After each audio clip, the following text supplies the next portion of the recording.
Hey everyone, welcome back to another Tarisland video. Today guys, we're talking about the player versus player PvP content on Tarisland as it stands right now. Now, we have currently 3 different battlegrounds to sink your teeth into, get your PvP on, so to speak. Currently you're seeing the middle one. This is the sort of... I'm saying middle one because the structure of the TBT was Monday, Tuesday, Wednesday. This one was on Tuesday, so I'm classing it as the middle battleground. But there's 3 distinctive modes in Tarisland for PvP, all with their unique strategies and gameplay types. And in this video, guys, we're going to go through all 3 of them with what you need to do, how you can win it, and how you can lose it as well. So do me a massive favour, guys, leave a like down below on the video and make sure you have subscribed to the channel. I'll be doing more in-depth guides in the future once we get access to the game on global release, which is coming at the end or middle of June at least anyway. Without further ado, guys, let's get into it. So guys, battleground number 1, this was on Monday as of the technical beta test. This is a zone control map. Now you can see the blue side, the red side with the graveyards. You've got a segment at the bottom there, you've got a segment at the left, a segment at the right. These are 3 capture points that all you need to do is literally stand in the zone to capture them. Of course, you can contest them with other players that are around there. And this is a battle of attrition. The more zones you control, the faster the enemy tickets go down, and obviously the team with the most tickets at the end wins. You've also got the central zone that will appear every couple of minutes. This one is captural. Once you capture it, it locks again for a couple of minutes before it reopens. So it really gives you sort of like a scale of the PvP battle itself. It's actually quite intense because you get your teams quite scattered about trying to capture the different points. You have graveyards that open on a captured point as well, so you can resurrect at their points except the middle area, and there's only 2 bridges and the bottom area to actually get into that. You have to go across the water at the other 2 bits at the bottom there. It's actually quite ridiculous because you have to swim and you can't attack when you're in the water. But I did enjoy this one.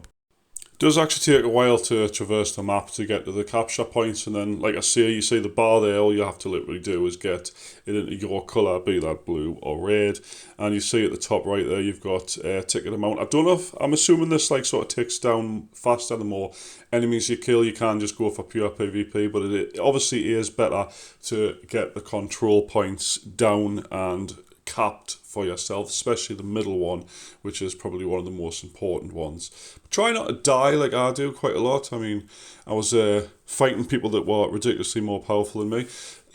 When you get power on PvP, at least it's you get more increase per rank, so you get more attack and HP depending on what rank you are. Obviously at this point, I was the first time I was trying PvP on the TBT. I was still private. Some people were corporal and vanguard that had a bit of advantage against us, as well as I think gear sort of comes into it. I haven't confirmed this because we're still low level, but I think gear does sort of piece into that as well. More will be revealed about that at higher level. Obviously at lower level everyone's more or less the same anyway.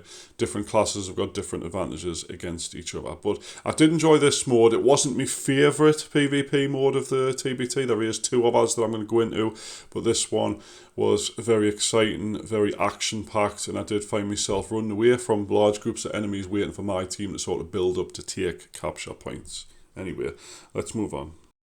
So guys, day 2 of the TBT, this was the PvP mode available, which is the essentially payload mode. Now, you saw this at the beginning of the video. Basically, guys, you're either attackers or defenders of the payload. If you're the defenders, you have to escort your payload to the other side of the map. If you're attackers, you have to stop the payload from getting there. Now, this mode will swap sides. So if you're defending the first time, you'll be attacking the second time. Now, the easiest way I've found to win this mode is just to destroy the payload. But obviously, if you're defending, you can't do that. So the best way is to just outlast the other team and, you know, last as long as possible, because nobody lets the payload move, let's be honest with you. If your team is next to it, it starts moving. If the enemy team is next to it, it stops moving, even if it's contested. So it makes sense just to try and getting everyone's way. There is one-sided battles I've seen. There's also turrets in the middle that will shoot at the payload. You can destroy these, and you can also repair them if you get the chance to.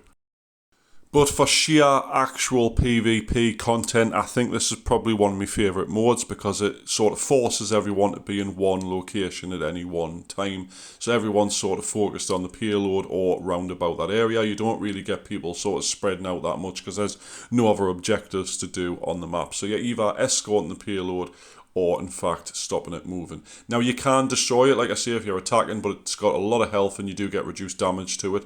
Like you're seeing in the background, I'm doing like 300 damage basic hits to people. On the payload, you're looking more like a 15 damage, something daft like that. It does take a while, so you would have to get your whole team to focus on it. And of course, while you're doing that, the enemy team is going to be trying to take you down, take you out, so there is that to consider. But overall, guys, I think this is probably my favourite mode, and I do hope you enjoy it. But we're going to go into the last one, which is probably the biggest PvP mode of the game currently.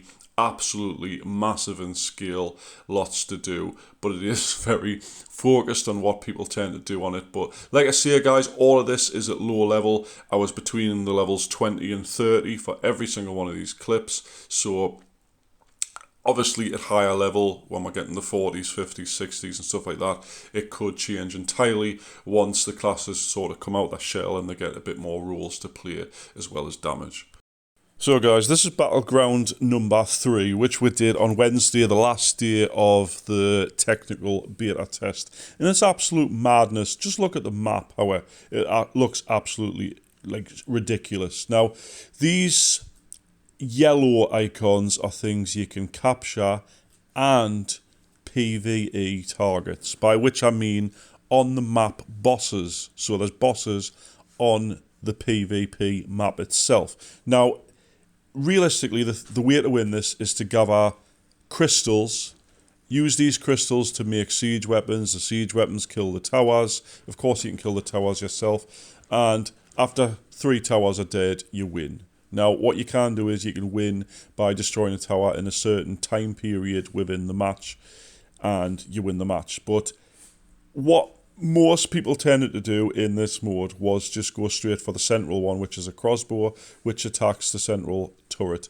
And activate this, I can't remember how many crystals you need, but you need about, I don't know, 50 or something like that throughout the 10-player team. Submit it to this and you capture it, and it starts firing at the tower and you gradually win. So that's what I gathered from it. But there's several ways to get crystals. You can obviously kill other players, take theirs. You start with 1.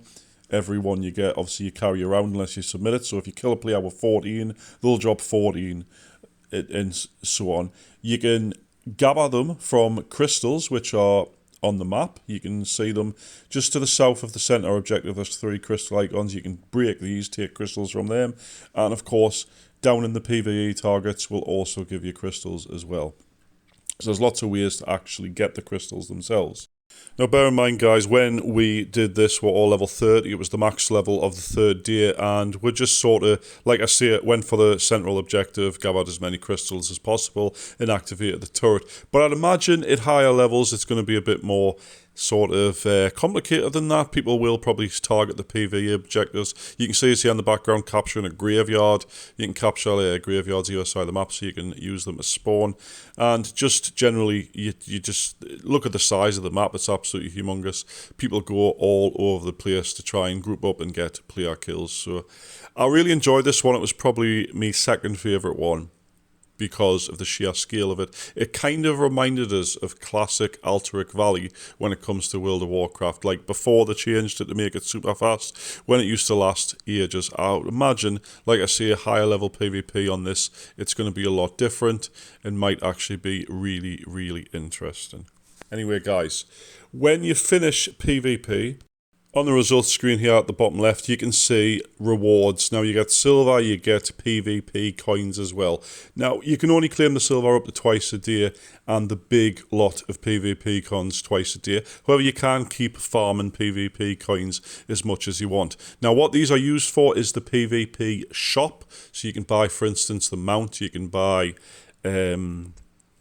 other stuff that you need the PvP tokens for. Haven't really looked into it massively, but you can also use this to increase your PvP rank itself. So you start with private, then it goes to corporal, then it goes to vanguard, and I didn't get past that because after vanguard you need arena coins. Now, arena wasn't unlocked in this test, but I'd imagine it will be at higher level. I'd imagine arena probably 1v1, 2v2, 5v5 in a small, close-knit sort of PvP environment. Nothing like the actual battlegrounds. So unfortunately, guys, I haven't got any footage of arena because it wasn't in the game yet. But hopefully, very, very soon, I will be able to do that. Anyway, guys, thanks so much for watching. Hope you do leave a like down below and have subscribed to the channel for more Tarisland videos. This has been sort of an overview of PvP in the game as it stands right now. And hopefully I'll see you in the next one. Thanks for watching, and I'll catch you then.